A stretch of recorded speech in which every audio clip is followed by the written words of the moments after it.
अमजद अहमद अब्बासी का मैं आपको तारफ़ करवाता चलूँ। अमजद अहमद अब्बासी रावलपिंडी, इस्लामाबाद और मरी के अंदर वकालत करते हैं। तो आज फिर इनसे हम बात करेंगे कि FIR क्या होती है और ये कैसे दर्ज हो सकती है। अस्सलाम वालेकुम। जी वालेकुम सलाम। अमजद साहब क्या हाल है आपके? जी बिल्कुल ठीक ठाक। अमजद साहब आज आप नाज़रीन को बताइएगा कि FIR क्या होती है। देखिए इंग्लिश में इसकी एब्रीवेशन है फर्स्ट इंफॉर्मेशन रिपोर्ट। ठीक है। इसका मतलब है कि वकुआ, कोई भी ऐसा वकुआ के जो कि कानून की नज़र में जुर्म हो, ठीक है, उसके बारे में जो पहली इतला पुलिस को दी जाती है, जुबानी हो या तहरीरी हो। ठीक है। जुबानी होगी तो पुलिस उसको लिख लेगी, ठीक है, और मुद्दई के दस्तखत करवा लेगी, और तहरीरी आप दरख्वास्त की सूरत में देते हैं, उस पे दरख्वास्त देने वाले के दस्तखत होते हैं। ठीक है। तो इसको FIR कहते हैं। अमजद साहब इस वक्त मुल्क पाकिस्तान की हालत यह है कि जो बहुत से पढ़े लिखे लोग नहीं हैं, तलीम का फुकदान है, और पढ़े लिखे भी जो होते हैं मैट्रिक FA BA कर जाते हैं, लेकिन वो बेचारे जैसे ही FIR का नाम सुनते हैं ना तो तड़प कर रह जाते हैं कि ये क्या हो गया, हमारे पर हमने क्या कर दिया है। तो ये बताइएगा कि ये FIR कैसे दर्ज होती है।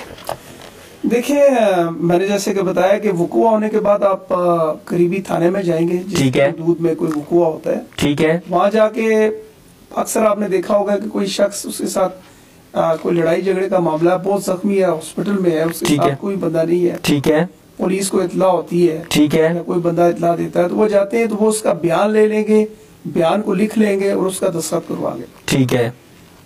दूसरी सूरत ये है कि आप वकुआ होने के बाद जो भी वकुआ है वो एक दरख्वास्त की सूरत में अपने करीबी थाने में जाके देंगे। ठीक है। तरीका FIR का, उसमें सारा वकुआ आप लिखेंगे कि वकुआ है क्या।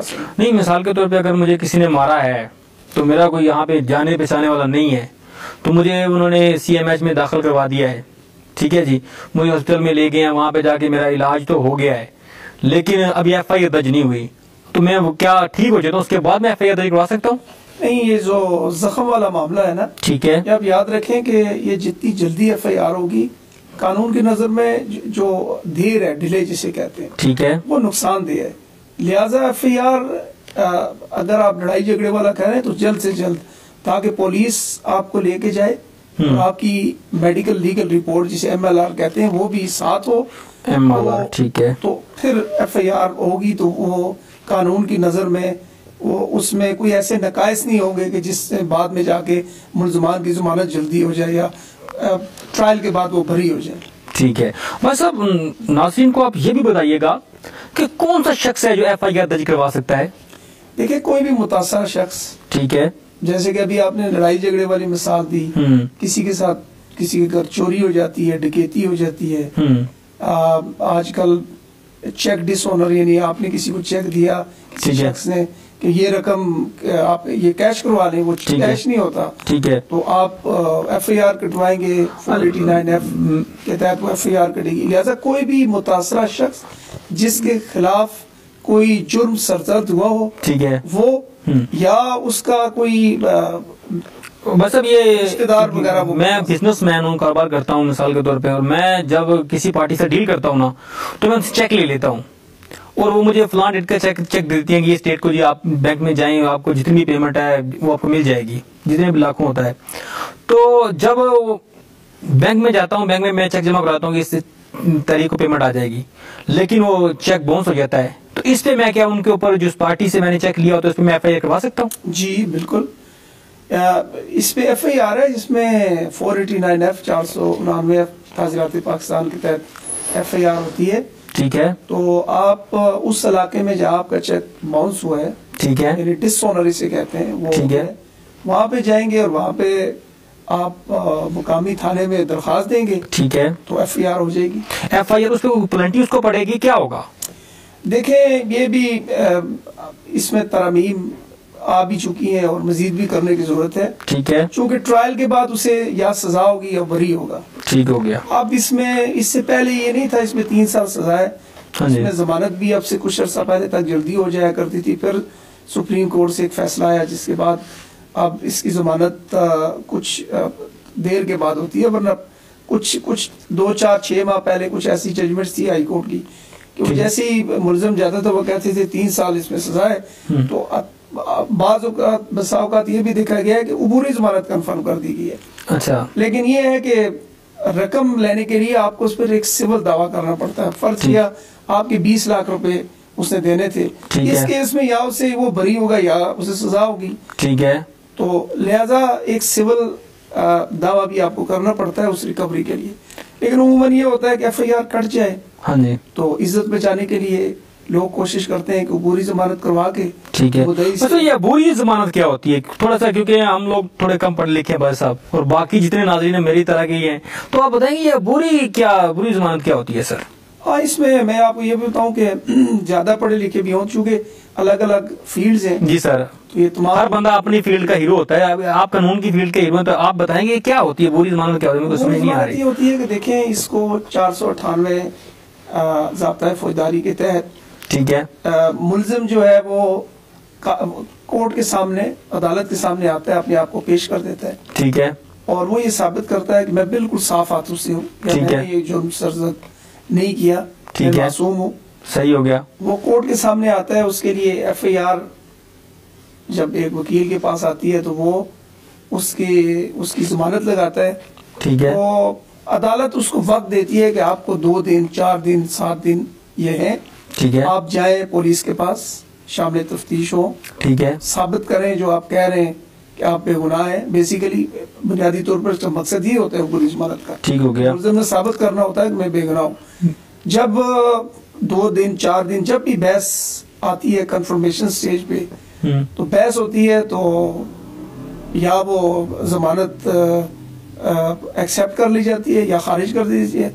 खारिज होने का मतलब ये है कि मुल्जिम को वहां से पुलिस कोर्ट से ही पकड़ लेती है। बिल्कुल इसी तरह कि जिस तरह जुर्म होने के बाद वैसे कहीं पकड़ ले, हाँ जी, तो जमानत खारिज होने के बाद वो अदालत से पुलिस उसे अपनी कस्टडी में ले लेती है मजीद तफ्तीश के लिए। मजीद। अब बस मेरा आगे वाला सवाल जो है कि FIR लिखते वक्त किन बातों का ख्याल रखना चाहिए?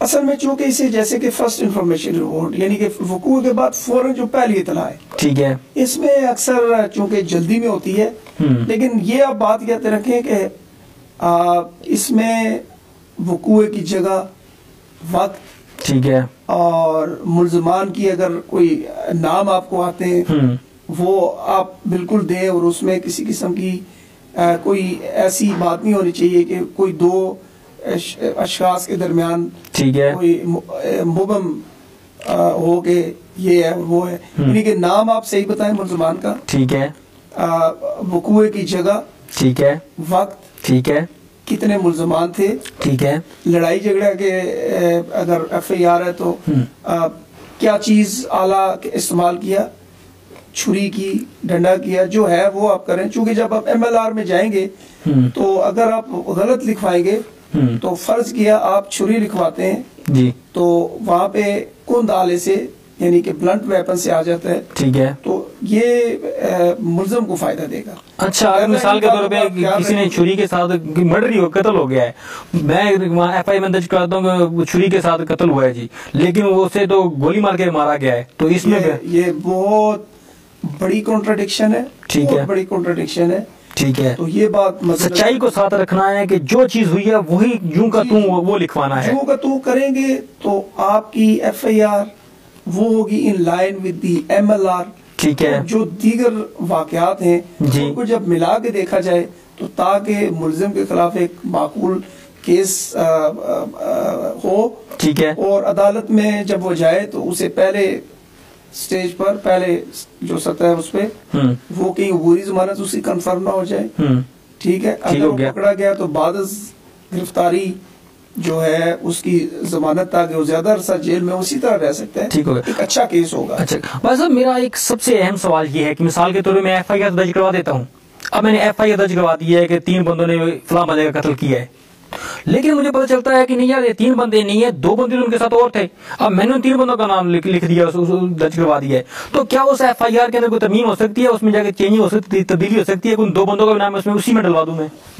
देखें, जो इब्तदाई तौर पे FIR होगी वो तो वही रहेगी। अच्छा, लेकिन आप तितिमा बयान ठीक है, जो मुद्दई का ततीमा बयान, उसमें कहेगा जी कि पहले दिन मेरे इल्म में नहीं था कि इन लोगों के नाम क्या है। ठीक है, तो अब अपने तौर पर दरियाफ्त करने पर पता चला कि मुलजमान के नाम ये है। ठीक है, वलियत ये है। ठीक है, ठीक है। तो इस किस्म की चीजें आप ततीमा बयान इसे कहते हैं, एक इजाफी बयान कह लें मुद्दई का, उसमें ये सारी जो नकाइस थे जी वो आप दूर कर सकते हैं, वो बता सकते हैं। बस मैं इस्लामाबाद प्रेस क्लब के अंदर होता हूँ, तो वहाँ पर मैं देखता हूँ कि प्रेस क्लब के जो बाहर है बहुत से लोग ऐसे बेचारे खड़े होते हैं, कहते हैं कि हमारा 3 महीने या 6 महीने पहले कत्ल हुआ था, लेकिन हमारे इलाके के अंदर बढ़िया निज़ाम है, तो वहाँ पर वहाँ की पुलिस वालों ने अभी तक कोई FIR दर्ज नहीं की। तो इसके ऊपर सर आपकी क्या राय है कि वो कहाँ पे जाएं? अगर वो उनके इलाके के थाने वाले उनकी नहीं सुन रहे तो किसको फिर अपने फरियाद जाके सुनाए?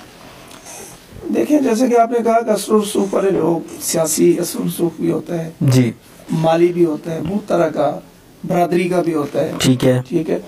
तो ये तो है, लेकिन ये है कि आप याद रखें कि कानून की नज़र में सब बराबर है। ठीक है, ऐसा वकूआ होने के बाद अगर मुकामी पुलिस ठीक है, किसी दबाव की वजह से या किसी भी और वजह से FIR नहीं दर्ज करती, ठीक है, तो आप वो दरखास्त जो आपने पुलिस को दी थी, ठीक है, उसकी एक कॉपी आप हमेशा पास रखें। ठीक है, आप बस अब किसी भी वकील के पास चले जाएं, ठीक है, तो वो सेशन जज साहब के पास ICA की एक एप्लीकेशन देगा। ठीक है, मैंने ये एप्लीकेशन दी थी, इस पे FIR नहीं कटी, दर्ज नहीं हुई।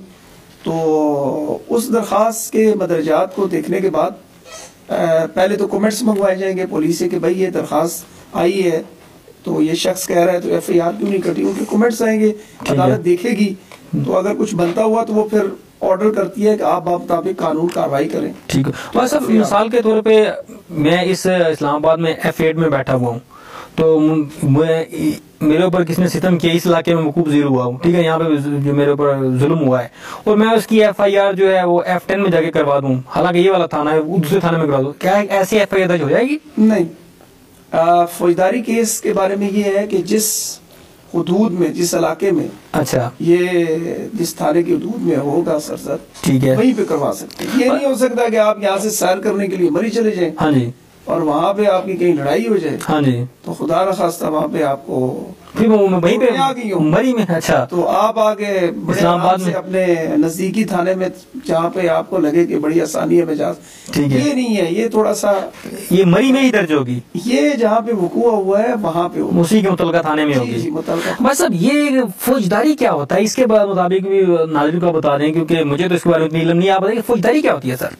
देखें, 2 किस्म के कानून है ना, मुख्तलिफ किस्म के, लेकिन दीवानी कवानीन बुनियादी तौर पर जमीन वगैरह के, ठीक है, प्रॉपर्टी के, ठीक है, फौजदारी में मुख्तलिफ किस्म के हैं, और इनमें फ़र्क एक ये भी है, जो बड़ा फ़र्क है वो ये है कि दीवानी केसेस में जब तक मुतासरा शख्स कानून को हरकत में लाने के लिए अदालत नहीं जाता, ठीक है सर, कानून खुद हरकत में नहीं आता, ठीक है, अच्छा सर, किसी की जमीन पर कब्जा हो जाए, हाँ जी सर, ठीक है, या कोई लेन देन में कोई आपने एग्रीमेंट किया, ठीक है, उस बंदे ने अमल दरामद नहीं किया, तो जब तक आप दावा नहीं करेंगे दीवानी केस में, ठीक है, तो कानून हरकत में नहीं आएगा। लेकिन फौजदारी केस ये भी है, अच्छा, कि फौजदारी केसेस में कानून खुद भी हरकत में आ जाते हैं। अच्छा सर, कत्ल हो गया, ठीक है सर, खेती होगी, ठीक है सर, ऐसे बहुत से केसेस हैं जो कि चोरी का हो गया, रियासत को के इल्म में आने के बाद, ठीक है, आज का तो आपको पता है कि वाइब्रेंट मीडिया है, हाँ, उसमें आने के बाद कानून खुद हरकत में आ जाता है, ठीक है, फौजदारी में खुद हरकत में आता है,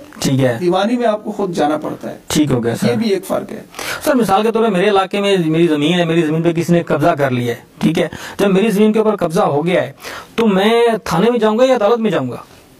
आपके पास 2 रेमेडीज हैं, ठीक है सर।